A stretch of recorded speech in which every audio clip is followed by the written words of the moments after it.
yourself, what was life like for Jesus when he was growing up? You think about it. You hear about what happened at his birth and, basically the first year or two of his life. His birth, how they had to flee to Egypt to avoid persecution. And then they went up and they settled in the hometown of Nazareth. Or you hear about the time they went to Jerusalem when he was 12 years old and he got left behind in Jerusalem, so they had to go back and get him and bring him back to where they were heading back home. But after that, you don't hear anything about Jesus until he starts his ministry at the age of 30.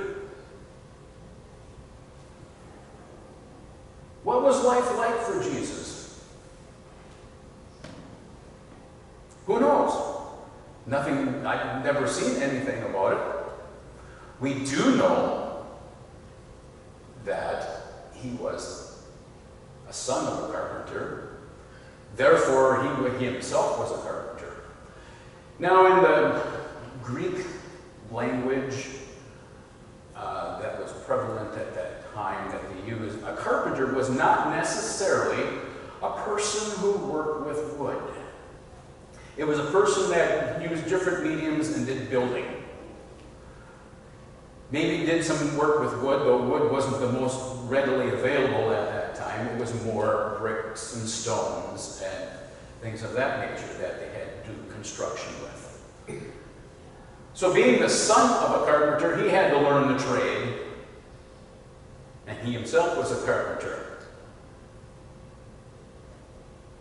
And by tradition, it was usually the son took over the business of the father and learned the trade and went on and kept going. Well, if that was the case nowadays, I wouldn't be standing here. My dad's job was, he did work at reserve mining up in Silver Bay, Minnesota, but he also had his own private business of repairing refrigerators, freezers, air conditioners, and installing walk-in coolers and stuff like that for grocery stores and all that. And he was a busy man. He was the only guy along the North Shore that people would call because they knew about him and the work that he did. Growing up, got to go on some service calls with him, but he never pushed us to take over the business. He let us do our own pursuits. But in Jesus' time, it was the son was supposed to take over the job. So there was that business with Jesus growing up. He probably had that, his job was being a carpenter. Now, I would like to kind of point out something. I have a map of the area at the time of Jesus. I have to go over here and use this one. I could use that one, but I was told we have to make sure we record this, and this was the best angle to try to get everything, so I didn't have to move the camera.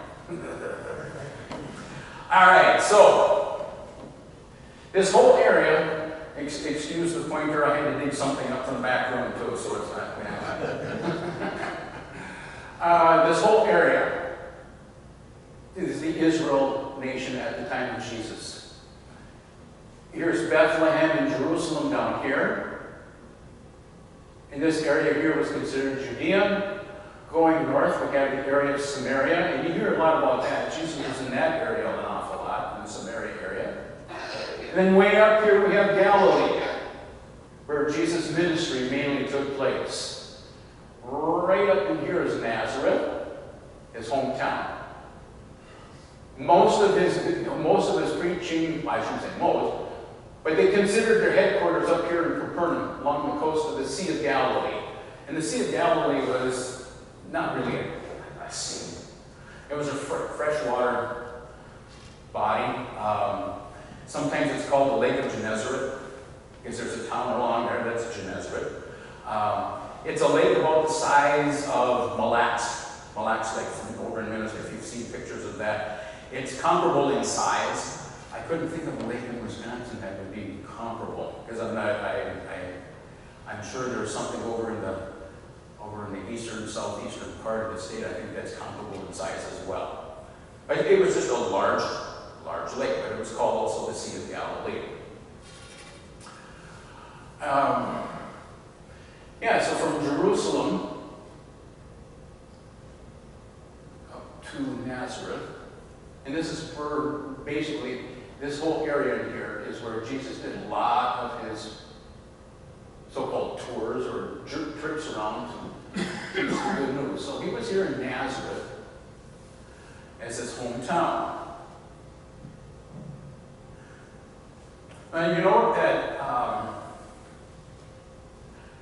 he went into the synagogue to teach.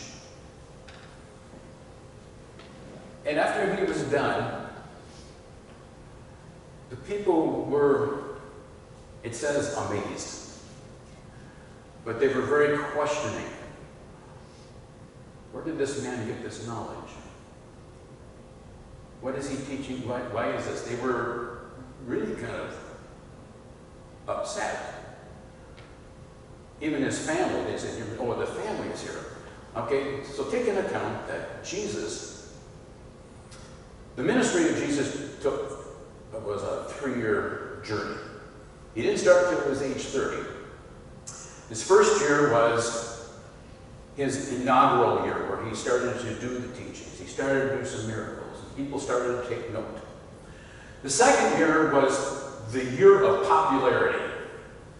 By this time, his fame had grown all around, and people flocked to see this person and wanted to see the miracles or receive a miracle and a healing. His third year was the year of opposition, where the Jewish leaders finally put together a plan to get rid of Jesus. This sermon, this portion of Jesus' life when he's in Nazareth, takes place at the beginning of his second year of ministry. So he has basically been gone for only a year from Nazareth. So up until 30, he's been working in Nazareth. He's been living in Nazareth. His family is all there. And they list the family in the text, the brothers. And you know it was a large family that he came from, because they list 4 brothers. And then it said sisters. So he had at least 2 sisters. Doesn't say how many. They never mentioned the sisters. So growing up, you know, if you grew up in a large family, you would know that there was sometimes some really good times. And sometimes there were times when there were a lot of headbutting and everything else going on. Well, do you think maybe this family encountered it too? Human nature, maybe? Who knows? But the people in Nazareth knew the family. A carpenter was not high in the social status. You had your shepherds at the bottom, and then from there, some of the tradespeople. But they weren't very high on the pecking order of your social order. So knowing that he was a carpenter, they're baffled at people. What's he telling us these things for? What authority does he have to tell us? And also keep in mind that they kind of knew a little bit about Mary. Because remember, she was only a teenager when she was pregnant with Jesus. And in some areas of the Jewish area, that was major bad. And it could have dire consequences. But knowing how things worked, and Joseph took it upon himself to make sure she was safe. And there was a good upbringing of Jesus and the family. But yet, in a small town, in a small village, people talk. Don't you notice that around? People talk. Hey, did you hear about so-and-so? Or did you know that so-and-so? Blah, blah, blah, blah. And I'm sure there was a lot of that took place. So they kind of knew the family. The family was well known in the area because of the carpentry work and the work that they did. So what's this guy coming in here? What's going on here? Even his family his mother and brothers and sisters, what are you doing? They didn't understand what was going on with him either. And there was even times when they would, not only this time, but they took it upon themselves to try to find him when he was doing other ministry later on. They were concerned about how things were going for Jesus, because there was times he didn't have time to stop and rest or even eat, because people were constantly looking for him, wanting to hear his message. And they wanted to come and take him and get him away, give him some break time, or somehow take care of him.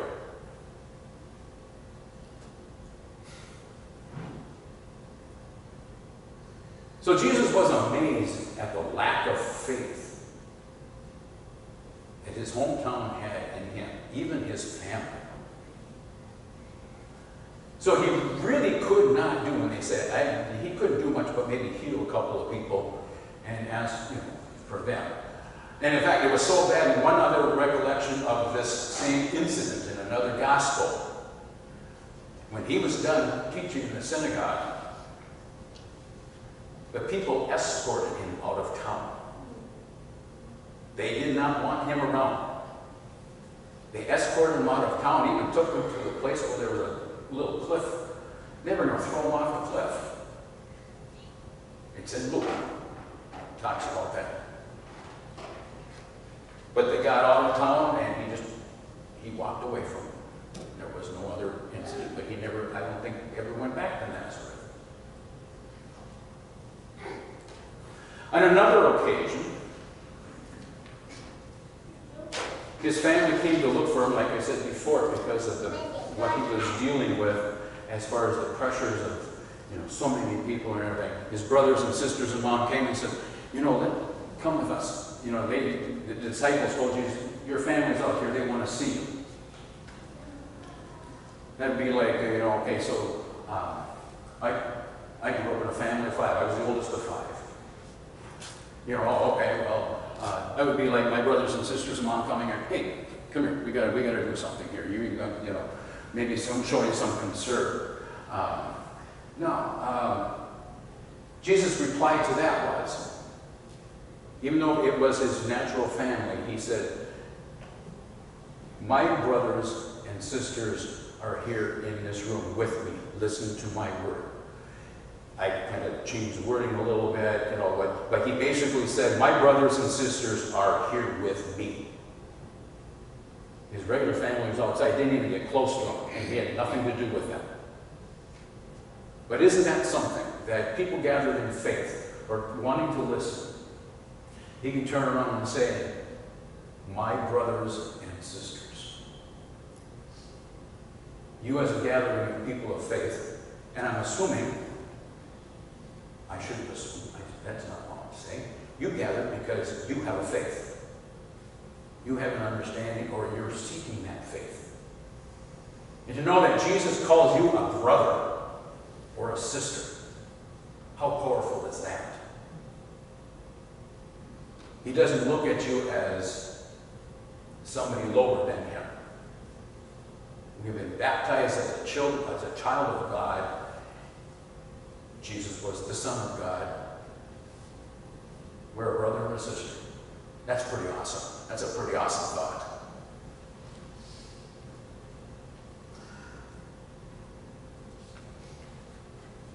So there was not really any faith on the part of this large group of people in Nazareth or from his family.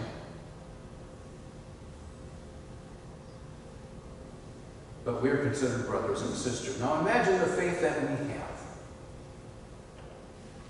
and that we carry with us.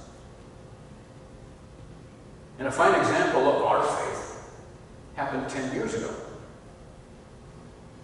You got to think, we had an anniversary pass by here, and we didn't really say a lot about it, but I think it bears mentioning.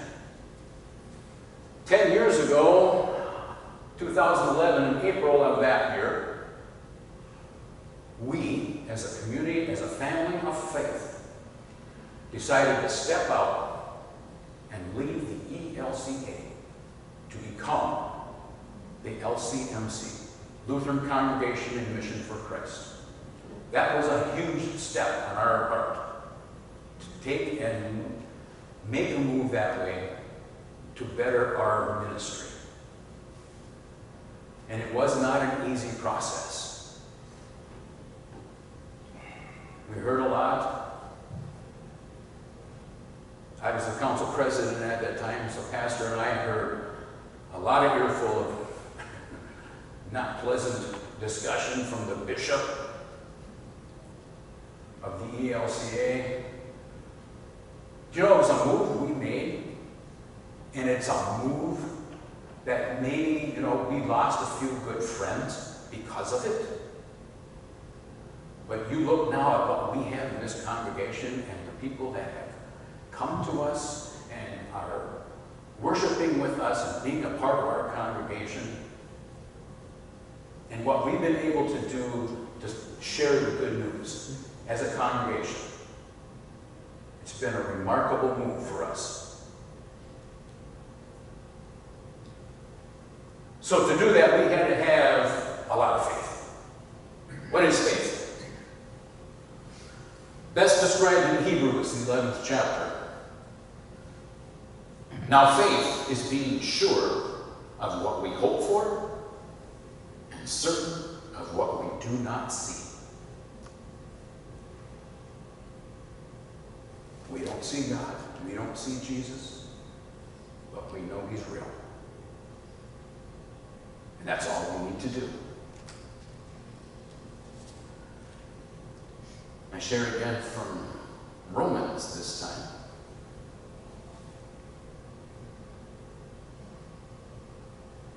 Concerning the word of faith we are proclaiming, that you confess with your mouth Jesus is Lord and believe in your heart that God raised him from the dead, and you will be saved. For it is with your heart that you believe and are justified, and it is with your mouth that you confess and are saved. Anyone who trusts in him will never be put to shame.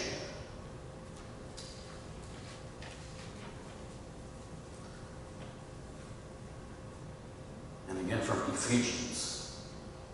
For it is by grace you have been saved, through faith. And this is not from yourselves, it is the gift of God, not by works, so that no one can boast. For we are God's workmanship, created in Christ Jesus to do good works, which God prepared in advance for us to do.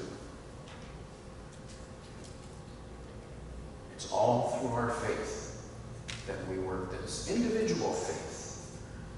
We have group faith, but individual faith. And a lot of these statements were concerning your own personal faith.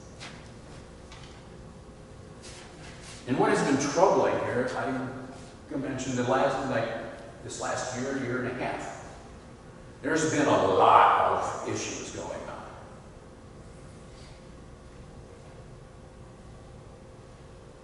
And it's frustrating. Things that I've seen or read or heard. How people will accuse other people of not having faith.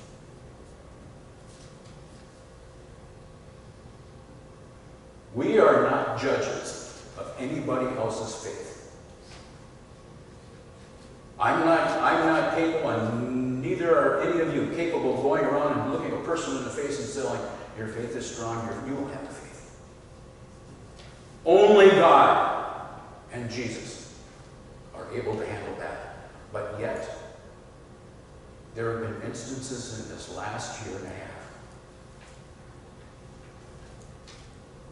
You each believe. It's in your heart. And you confess. You come every Sunday.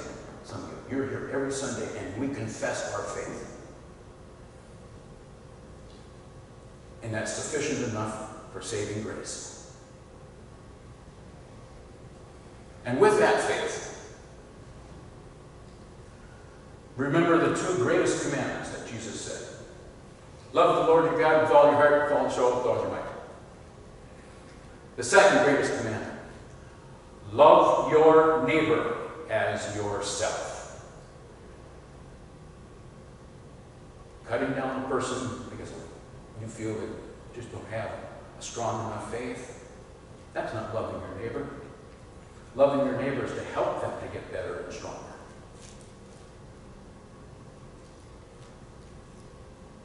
And in the process of what we've been going through, you notice that there are some people that have never really come back to worship. And maybe there's, for whatever reason. What's wrong with reaching out and finding out? Maybe let them know. Come on back. Your faith is sufficient enough for all of us. Because we're going to need everybody on board if we're going to do a terrific outreach. We don't want people leaving here and having disgruntled feelings about what we're doing here. But I have a feeling that's happened. So help us to reach out to other people. Now, our outreach that we do here is pretty awesome. We do a lot of things really neat. One of them is to have our doors open all the time and have people come.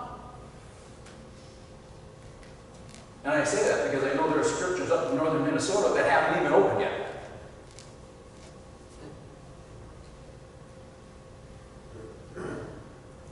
And other people are very hesitant about doing things. We've been trusting enough. Our faith is strong enough that we go forward and we do what we need to do to share the good news. Now, I had to turn on the camera because, okay. We have to record the sermons every Sunday. That's an outreach. And we put it on YouTube. You would be surprised at how many people, how many hits. There's not many. I think at the most one Sunday, I think there was 10. It doesn't seem like a lot. But some people do leave comments, and some of those people are not even members of this congregation.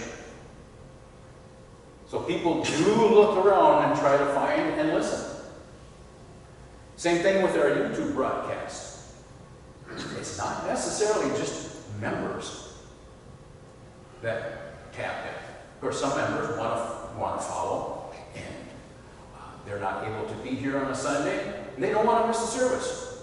So they somehow either watch it live or they watch the recording of it on their YouTube, on the Facebook page. Of course, we don't have it going this morning because Pastor said, it's too complicated for you to set up. Don't worry about it.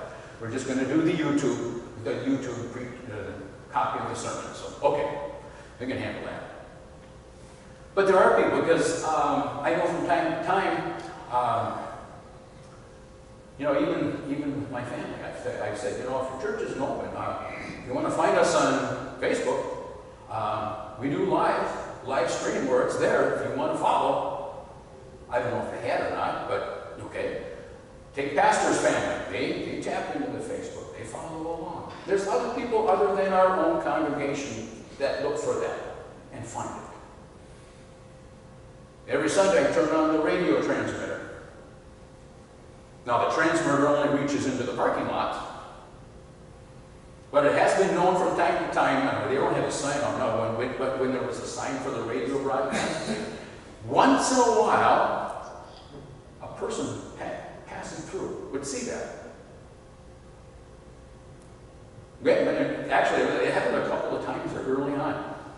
And Pastor got a note from somebody. Oh, I just happened to pass by and I noticed the cars were there. I noticed there was service, but I didn't really want to come in. I noticed it was. So somebody from Minnesota, from wherever, I don't know, they had pulled into the parking lot and they sat and listened to the whole service on the radio. And then they pulled out and went, it's there. We're reaching out. But we can't be petty enough to start criticizing and fighting amongst ourselves or telling somebody, well, you don't have much fight. No, that's not for us to judge. That is between each individual and God Himself.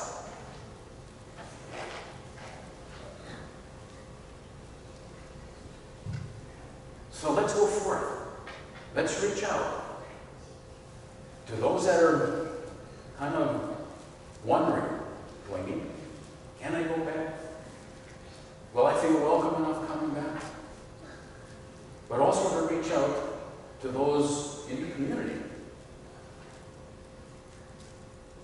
heaven, there's a lot of people out there that are searching for answers.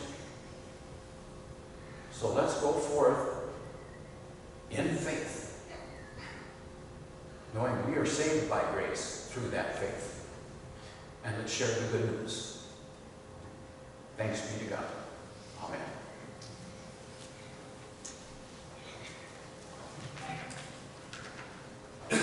Next we will do